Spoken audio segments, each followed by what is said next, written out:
G'day and welcome to the Law & Order podcast, a show about why games matter and how they shape our lives. I'm James Padley, and as always, I'm joined with my very good friend and co-host, Amrit Aldridge. Always a pleasure to see you, mate. How have you been? Nate, it's a pleasure to see you. I've been good. I've actually been thinking this week in my classic style of the concept of overthinking. And I've probably been overthinking the fact that I've been overthinking. Just, it's always the way. But I've been thinking a lot about how, sometimes I'm kind of go with the flow, relax a little bit. I think that's when I kind of operate quite well.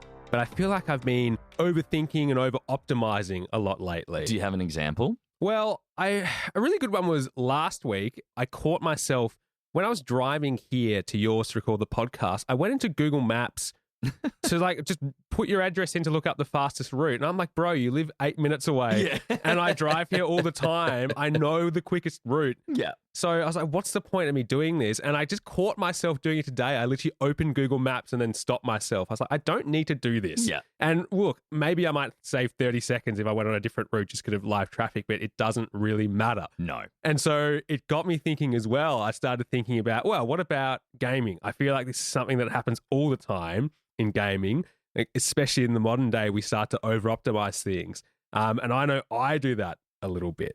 So, yeah, I sort of wanted to know if you had a particular game where before you've even started playing or you've cracked it open and tried to figure it out yourself, you started looking things up to try and, optimize your experience. Oh, man, absolutely. It's happened to me a few times, but I think the most kind of prevalent one was Cyberpunk. Yeah. It overwhelmed me so much that I stopped playing it initially after like 3 or 4 hours. There were just so many different skill trees. Yep. And some games you can get all the skills, so it doesn't really matter. You just kind of choose what you want to get good at first. Yes. Whereas this was like, no, you need to specialize in these areas. And that's when I felt a lot of pressure to be like, well, what's the best build? If I want to get through this game and have the best experience, what's the best build? When realistically, I should have just been like, what do I actually want to do? Yes. What is the most fun experience? Yeah. But instead, I started looking up build guides and skill points, put them in this tree and put them there. And I was like, this is way too much. Yeah. And it wasn't until you and I then played the game together that we just decided to do what we thought was cool. We just went, katanas, let's just be this awesome samurai. Yeah. And then it clicked and it became fun from there. Yeah. But I was definitely way too overwhelmed initially, and I was going through research and I'm like, this isn't fun. Yeah, it's interesting. You almost go to optimize early to maybe make it less overwhelming and make it better and more streamlined, but that's overwhelmed you in the first place. Yeah. It's funny, I have this hilarious example that is kind of a very different style of game and a bit the opposite with House of Ashes, one of the Dark Pictures games. Oh, yep. Yeah, so this is a while ago. And I remember before I played it, I looked up what's beginner tips and tricks? Like, what's the best way to play it? This is not a game that even needs optimization. Yeah, they're quite narrative driven. There's no character build. It's literally just story and you just follow these different choices. It's not like you can do any build or anything like that. But even that, I was sort of thinking, I want to make sure I play the right way from the start. And I think that's what's interesting about both of our examples is we're sort of really concerned with, best build or best practice before we've even gotten into the game. Which wasn't something that we did when we were kids. No, 100%. You would get the game and be like, I've got this game. I'm so excited. Yeah. And then you would just sit down and you would play it. Game! And you'd suck. Yes. But then you would learn and sucking at it was part of the fun. Exactly. It just didn't really matter. And it's interesting because I think now as a community, we're beginning to optimize more. Yeah. And we start to optimize more. And when we do that, it's almost putting pressure on developers to remove some of the obstacles in these games, like you spoke about when we're kids, these obstacles where we suck and we bang our head against the wall, but it's kind of fun. So, I think that's also changing the way games might be made. So I think it's a really interesting topic to think if we are doing this, if we are starting to over-optimize, are we playing games in a way that someone else wants us to play rather than figuring out how to just play it for ourselves? Yeah, I think to an extent for sure. Like for a lot of people, there's this real fear of playing wrong, which is exactly what I was talking about before with Cyberpunk. I was worried about going in and having this like bad build. And it's like, what does it matter, really? Yeah. And as a result, we look all this stuff up and it ruins large amounts of the experience for us because all this stuff gets spoiled. Yeah. Like when we were in the early stages of the podcast and I was working split shifts, I would spend part of that shift editing the episode and I would spend another part playing on my Switch. And I was playing the Ori games, Ori and the Blind Forest and Ori and the Will of the Wisps. Nice. They were games that I always wanted to play on PlayStation, but because they were Microsoft games, and I was like, I want them, I want to platinum them because I love a Metroidvania. And in the end, I was like, you know what? Stuff it. It's just not happening. I'm just going to get it on Switch and play it. But honestly, it was a lifesaver for like keeping me sane in between the splits and editing. I'm glad you stayed sane, mate. Thank you. Yeah, me too. It's nice to have sane Padley. Yes. Otherwise, we'd be doing this. I mean, it would have great acoustics if we recorded this podcast in a padded cell, but I don't. We come to you live from James's padded cell. In the, I don't know what asylums are around Melbourne. I'm sure there are some, but anyway. Hopefully you never have to find out. Yes, fingers crossed. Yeah. But there was a fantastic quote by the Moon Studios CEO who are the creators of the Ori games, and he was one of the key game designers as well.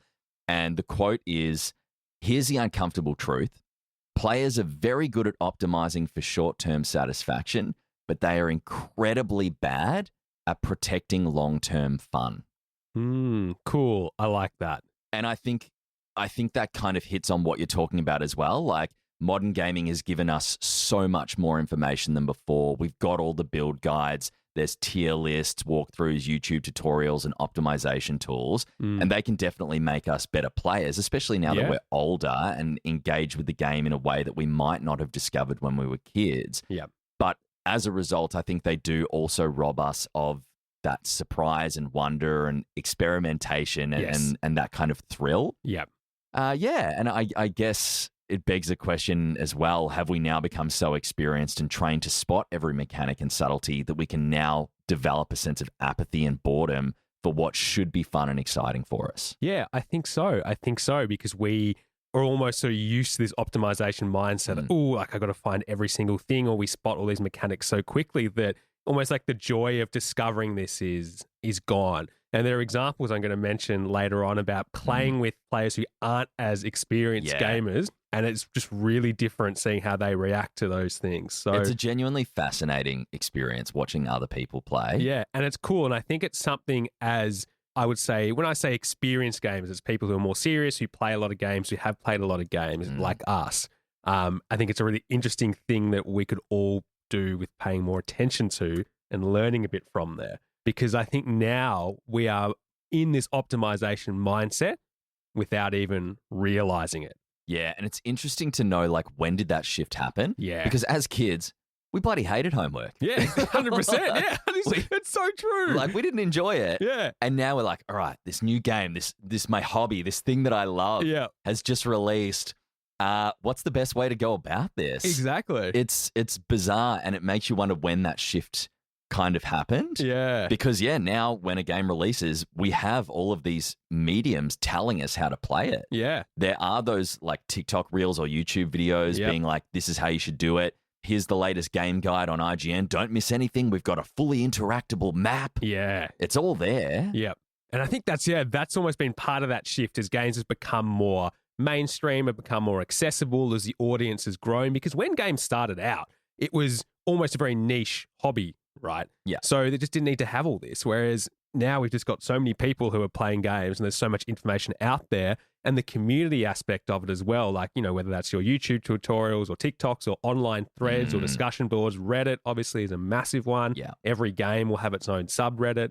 So there's just a huge amount of sort of information dissemination out there. Yeah. I wonder if part of it as well, this shift into us taking on this more kind of homeworky over optimization thing is because we are adults now. We're more time poor. Yeah. And so you think, well, what is the best build? What is the best way to optimize this? Yes. Just to get in, do it, and make sure that we're doing it the right way. Yeah. Because if we're not, we might have to go back a few hours, and that's hours that we could have been spending doing something else. Exactly. And as adults as well, I think we just naturally move towards this over optimization mindset because it's kind of how society is structured and how it makes us think, we got to work and make X amount of money and use our time really well and, do things really efficiently. And I think sometimes we port that into our hobbies where we don't necessarily need to. Because maybe these are things where we just need a bit of space, where we stop overthinking and we stop trying to shave off 10 seconds of time on Google Maps driving to James Padley's house. I don't need to look it up on Google Maps. I know where it is. Yeah, you know where I live, man. But yeah, man, that's how I felt with Cyberpunk as well. Like, once we decided on our build, and this is the other thing. I think optimization, some people will fully optimize everything. Yep. But then there's ways to do like a little bit of optimization, which is kind of what we did with Cyberpunk. Like, once we decided on our build, we still looked up a rough build guide. We were like, we're going to do katanas and be a samurai. Yep. And then we looked that up. But in a weird way, it was to kind of get over the initial over-optimizing. Exactly. Yeah. It's almost this beautiful example of a timeline. We started with you feeling too overwhelmed, trying to over-optimize too much, so you put it down. When we came back to it, we thought, well, we still want to optimize a little bit, but we want to optimize in a way that stops us over-optimizing. Yeah. Because the build we made essentially cut out all these other elements we didn't need to think about. We're like, cool, we just basically run in and we just go full samurai mode. So it was an interesting way of thinking, well, how can we now optimize to ensure maximum fun? Not necessarily greatest build in the history of Cyberpunk. You know, we are the best Cyberpunk players playing the right way, you know? Yeah. No, I'm with you.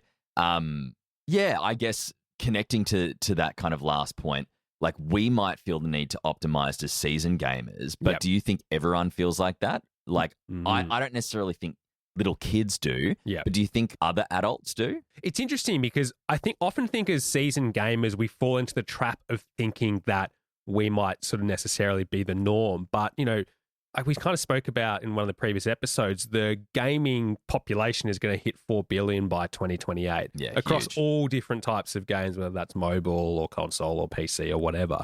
So there are so many people out there who are either very, very casual gamers, who are new gamers, or who are just inexperienced, or who don't really care about all of this stuff. So I think that's really interesting to think that some people will just play with that fun aspect and just look at it like that without over-optimizing. Yeah, it's one of the reasons why I love Nintendo games so much. Yeah. Because so many of their games are based around unique gameplay first, and they're building their story around it. Yes. So the most recent DK game, DK Bonanza, before it was even a Donkey Kong game, it was, what is the gameplay? Destroy the environment. Cool. Who is a character that would be good for that? Donkey Kong.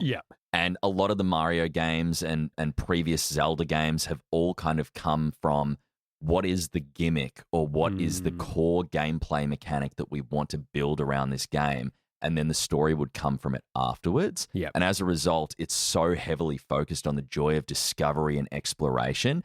And I think something else that helps as well with Nintendo is they've never gone down the trophy achievement route. And so as a result, it's like, here is the game. Explore. See what you can do. And like Tears of the Kingdom, being able to build all these different things. People built the most insane stuff. Whereas for me, I would build the most basic thing that would get me to the goal. It was really based on, you know, what is the extent of your creativity? Thinking about that joy and that creativity, I mentioned this before. This is where I want to talk about this realization that I had from watching less experienced gamers play. So 2 examples, as I said in previous episodes, I always mention I've been playing Ghost of Tsushima with my brother and been playing games with my partner, Jordan. Now, Jordan, I would say is, you know, she's experienced, but she's more of a casual gamer in the sense that she plays every so often. Etten, I would say, is an inexperienced gamer. You know, he's played games in the past, but he doesn't really play. This is his first foray into properly playing kind of PS4 games. And like first big time AAA games since the jump from like PS2. Exactly. And watching them play, 2 really interesting things I've noticed. One is they just seem to be more joyful and things are more exciting. Like, Etten is literally on the edge of his seat when he's playing or when he's in combat and when he's in stealth. He's moving his head around as if the TV is like, he's moving his head is going to get him a different angle. It's not, man, the TV stays the same. But he's so into it. It's really awesome to see. I think part of that comes down to the level of experience as well. Like, the more familiar you are with a type of gameplay, the less it's going to seem fresh. So, for example, stealth mechanics became huge through the Assassin's Creed franchise. It's obviously in the Ghost games as well. For people who have played a lot of those games, stealth mechanics aren't anything new. They're not necessarily anything exciting. We've kind of come to expect them. Yes. But for someone who's never played one of those games before, it's like, edge of your seat, like you said. Exactly. And it's awesome. It's really cool to see. But then the other observation is that I've noticed that while I'm watching this, there are times when my mind goes to thinking, why don't they do this? Like, why aren't they playing like this? Or, why isn't, Etten doing this? And that is coming from this mindset of this is not the right way to play. Yeah. They should be doing X. And when you break that down, it's nonsense. Yeah. Like, it literally doesn't matter. Oh, man, I fall into the same trap myself. Literally with meals, we mentioned a few episodes back how we got back into playing Fall Guys. Yeah. I do the same thing. Fall Guys is like a silly party game where your little bean characters are constantly falling over. Yeah. And I was trying to optimize the way that she played. And she was like, can you just let me have fun? Yeah. And I was like, wow, yeah. Yeah. Yeah. Yeah. It's huge. Yeah. And I think that's just so interesting because if you play with someone who's an infrequent gamer, then they don't know everything. They're going to miss certain things that you normally wouldn't, maybe some secret levels or hidden items or glitches. But there's this greater sense of discovery for the things that they do find. So it doesn't really matter. You shouldn't be sitting there thinking, we've got to get every single thing. I just think it's a really cool thing to bear in mind and how refreshing it can be to see someone interact with a game like that when maybe we don't as much as experienced gamers. 100%. So I guess then as for us as seasoned veterans, we've almost kind of outsourced the discovery. Yeah. In the sense that we're now trying to find the best path of the playthrough. Yeah. And instead of just discovering that for ourselves, we're going to these online guides or these people who are putting out this content. Yeah. And look, we're not saying that over-optimization is good or bad. We're not going down one path or the other. There's obviously some really good elements to optimization, which we'll talk about in a sec. But I think you've kind of touched on this already. We do lose things. Like we do lose that sense of discovery that you mentioned before. So if we are losing an element of discovery, why are we still so drawn to this kind of rampant optimization? Yeah, because that's the thing. It's like we said, it's not evil. The Cyberpunk is a great example of that over-optimization where we think about it, but we find a really fun way to do it. Or another really cool one that pops into my head is on my second playthrough of Elden Ring, I sort of looked up this build guide because I wanted to create a specific character. I have a friend of mine called Nick Perry who had just helped teach me how to make mead when I was deciding to play Elden Ring again. So I was like, I'm going to make a Skyrim character, an Elden Ring character in honor of him called Nick Parry instead of Nick Perry. Nice, and very clever. Yeah, it's just going to be a parrying build. And I'd never done a parrying build in Elden Ring, so I looked that up and then had an absolute blast creating Nick Parry and having this second playthrough. So that was a really cool example where the optimization literally made the game really fun. And I think that's a really important thing to highlight as well. Optimization like that can be amazing on a second playthrough. Yes. That's where I would push it. Yeah. First playthrough, be surprised. Experience the wonder. Second playthrough, break the game more. Yes. Try and figure out how to do things that you couldn't do previously. And that's where build guides become really fun.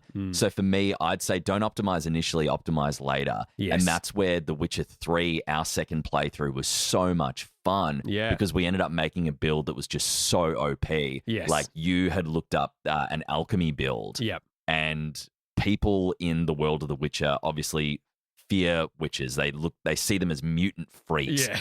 And us drinking all our concoctions and potions with all these kind of green veins and pale skin. We genuinely kind of leaned into that. Yeah. It was really cool. Yes. And it's so cool because you're right. When we started playing, you think back to when we first played Witcher 2, right? That was just, there was no looking anything up. No. It was just, let's just play the story. Let's just enjoy it. So that, the way we got into it was just pure fun exploration.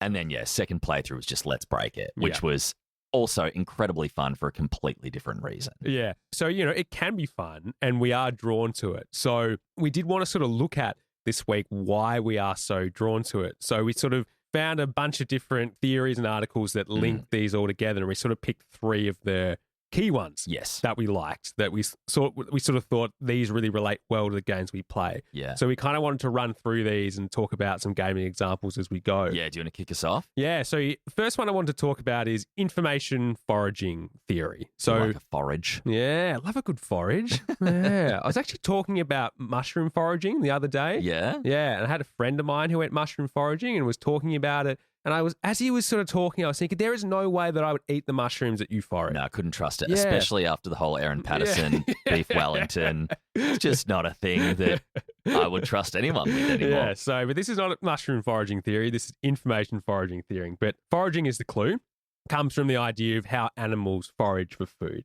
Basically, animals naturally look for the quickest, most efficient route to food because food is energy. So you want to conserve energy while you hunt for energy. Yeah. Is essentially how it works. And so the way that we hunt for information and gather information follows the same kind of thread. We're trying to come at it through the most efficient way possible that saves energy.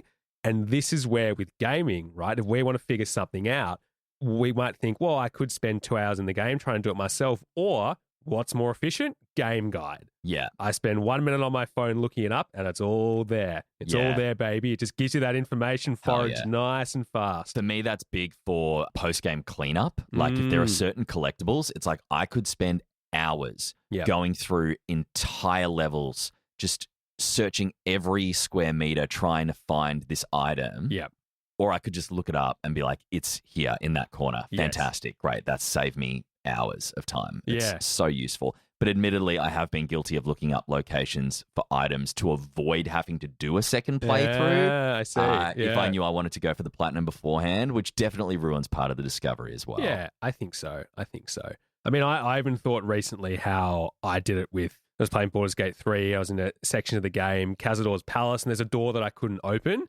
And it was late at night, so I was a bit tired. And so I think I got lazy. And so this is maybe when my walls are down a bit. And so this is where this information foraging theory kicked in. I was like, I don't have energy. So what's the most efficient way? I'm just going to look it up. Yeah. And then I looked it up and I was like, it was just pretty obvious. Yeah. And I was like, I think I probably could have figured it. I felt a bit bad about it, but it sort of highlights how we are drawn to it sometimes. Yes, because it's easy. Yeah. Yeah. Exactly. And it makes sense. And I think the next theory that kind of adds weight to this is loss aversion. Yep. Which I think every single person will have experienced to some degree. Yeah. The pain of losing is psychologically about twice as powerful as the pleasure of gaining something. Yep. So people are more willing to take risks to avoid a loss than they are to make some kind of gain. Yep. And so if you look at that from a gaming context, we often look up endings before we play or look up spoilers to avoid missing anything. Yes. And I think that's a big part of the optimization mindset is that you want the best ending or you want to make sure this character relationship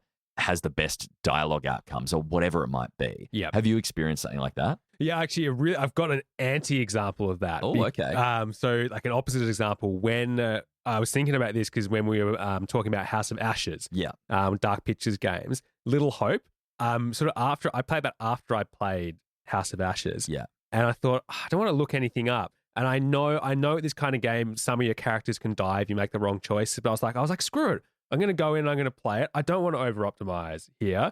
And I had so much fun. Half my characters died. I was like, whoops, screw that up. But it was still super fun, you know? See, that's good. I ruined, for me, Mass Effect 2. Like, it's my favorite gaming trilogy. Mass Effect 1, you fall in love with these characters. And then in the second game, there is essentially a suicide mission at the very end. Ooh. And unless you've kind of done all of the different team or squad mates' character loyalty mission, they're probably going to die. And so I kind of looked that up, and had it just been like, just do their loyalty mission before you do their main quest, I would have just gone, sweet, and had a blast. But I definitely had a few things spoiled from looking up, make sure I don't miss the loyalty quest. What's the loyalty quest? Yeah. And so I definitely felt disappointed because I had one or two things spoiled for me, which I would have just enjoyed way more had I experienced it without seeing that guide or those notes about it. Yeah, interesting. And the last theory that I want to look at is a really cool one called Maximising and Satisficing. And basically what this sort of populates is that when we make decisions, people tend to either be a maximizer as in you're trying to sort of, maximize getting the best possible outcome. And so you really think about it. Or you're a satisficer, which means I'm just kind of happy with whatever I get. Yeah. And I think games really push us towards becoming maximizers. So thinking about, I want the best ending or the best romance, or I want to find everything or create the mega build with the most damage per second that I can, output. So I think games really force us down that pathway. And I thought about this with Expedition 33. There's one particular boss fight that it literally forced me to be a maximizer. Yeah. Where I created a whole separate build. I created like the infinite verso build just so I could beat this particular boss. Simon. Yeah, exactly. Yeah. You have to break the game to beat Simon. Exactly. And that was an example. The game literally, the game wants you to break it. Yeah. So you can beat this. You finish boss. the main story. It's like essentially post-game content. Yeah. And that was insane. It took me forever to figure out how to beat him. Yeah. And it's funny because then I think about, you were talking about our Witcher build where we were sort of maximizers there. But then talking about playing with Jordan, I remember when I saw her build for Geralt, it almost made me cry. It was like, I was like, definitely a Satisficer. There were just things in the wrong slots and there weren't mutagens connected. And I was like, oh my God, this build. But it was funny. Again, a great example of how my brain immediately went to, wow, this is so under-optimized. Whereas Jordan didn't care. She's having a great time. That's it. Yeah. So I think all of those three theories kind of show how as humans we're drawn to optimization, not just in gaming, but in life in general. Yes. So as the community's kind of grown and the means for that community to communicate has become easier, being online and social media, it's no surprise that a meta culture of how to play has emerged as well. Yeah, exactly. The meta culture of the right way.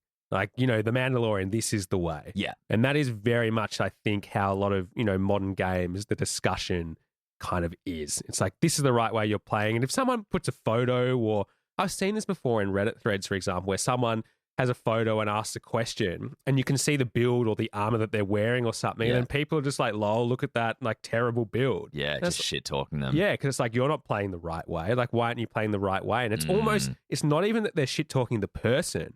It's almost they're just kind of saying, why aren't you playing this, the right way? Why aren't you following this pathway? So it's really interesting. And, studies of kind of online communities with, thousands of people collaborating, that's shown that this is where these strategies or these best kind of practices can emerge pretty rapidly. Sort of information sharing, we have everybody sharing the same information, everybody saying this is the best way. That's how that emerges. Social proof. You have one person say this is the best way to play, another person agrees, then herd mentality, that kind of exactly. Conformity. 100%. Yeah. And then the problem with that is that if you have something that's not the best way, that gets shut down pretty quickly. And there's even algorithmic amplification with this, whereas the best way gets pushed to the top in all the discussion. And you'll only get recommended kind of different threads or articles that propagate the best way. And these more creative, more fun, individual expressions get kind of, pushed to the side. Yeah. And it's really interesting because, there is that narrative now of this is the correct way to play. But at the end of the day, there really is no correct way to play. Yeah, it's ridiculous that it's a ridiculous assumption that, there's a right way to play. There is just not. Yeah. Just play the way that you want to. As long as you're having fun, exactly, you're playing the correct way. 100%. You're enjoying the hobby. 100%. The only place for me where you can really say, no, there is a right way to play and this is the best way to play is if you're in esports and you're competitive. Yeah. Because then sure, maybe, you've got to really maximize to the top notch. And if, you're going super rogue, it's not going to work. Even there's places for people to be creative to find an edge, but yeah. Yeah, and like fighting games is like your Tekkens, Mortal Kombats, all of those. You've really got to have the combos down. If you go in there button mashing, you're going to get destroyed. Yeah. But that's it. Maybe if you're just playing casually, you like getting destroyed. Yeah. If someone might say, you're playing the wrong way, you're losing every game, and you can say, I'm actually playing to get beaten up. That's just what I'm here for. That's your way to play. I'm a sucker for punishment. Give me more. Beat me again.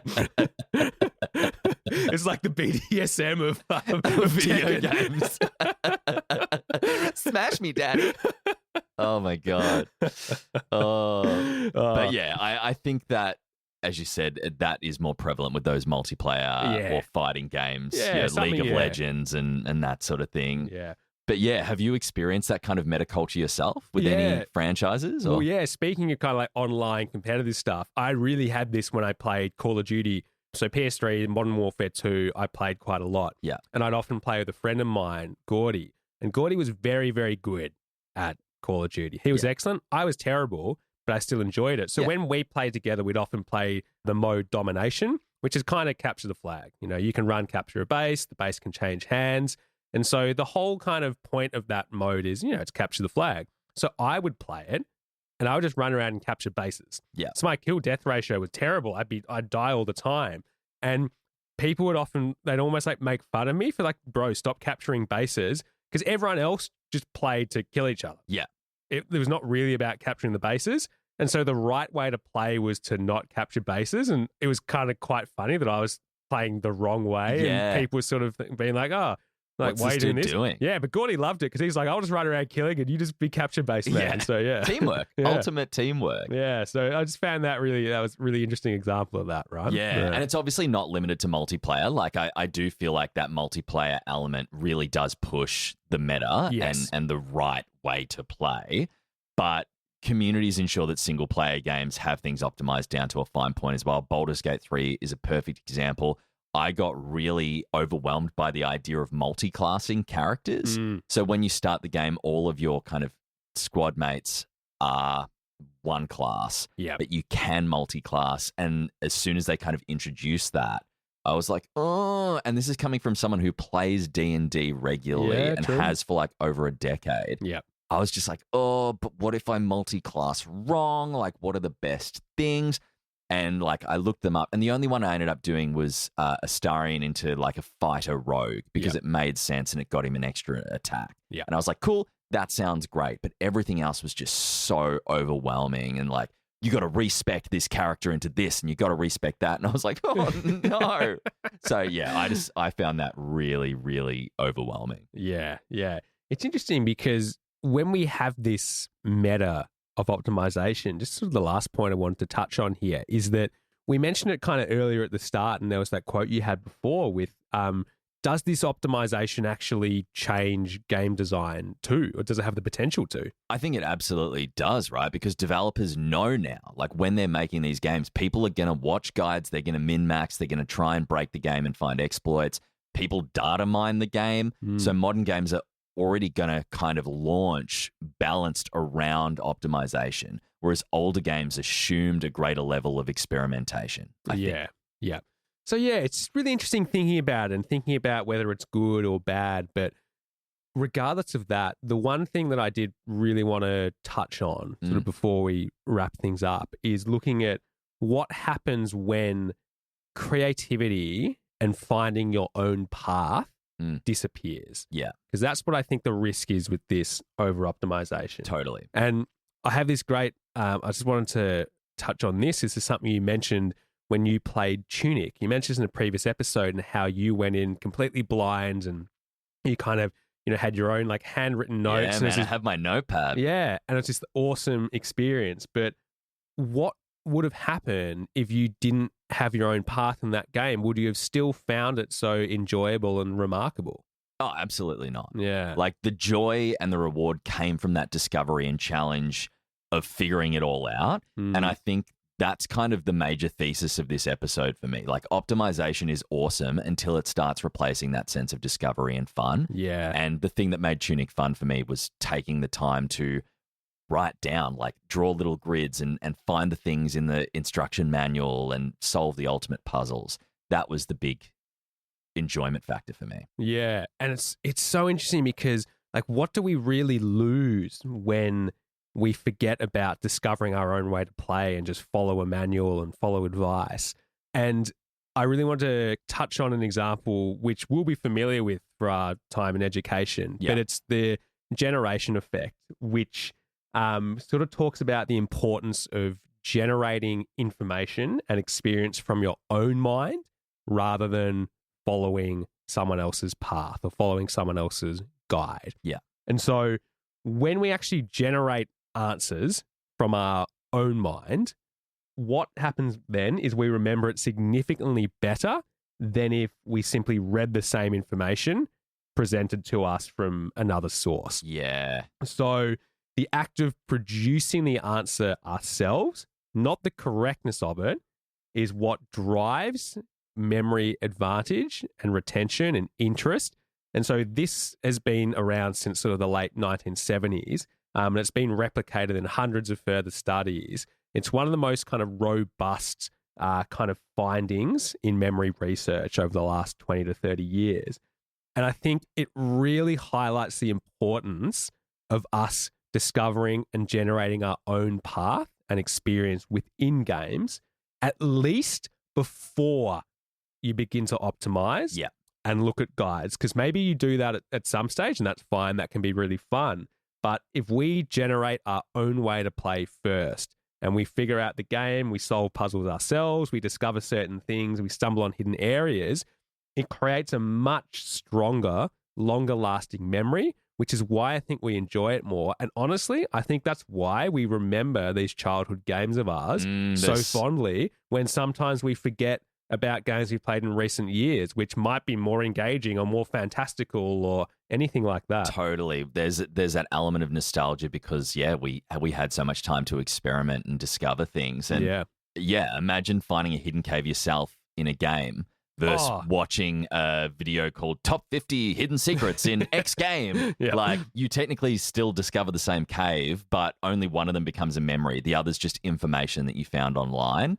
And I think that carries a lot of weight. When things are satisfying and fun, they're obviously going to become more memorable to us. Yeah, exactly. And we build this sense of self-efficacy when we do things ourselves and we figure out ourselves. I mean, episode 7 was all about how games make you a better problem solver. Totally. If you're just reading up how to solve the problems, you're not going to get any of those benefits. Exactly. Right? So that's another, I think, example of, look, first and foremost, try and lean in and discover and figure out your own path.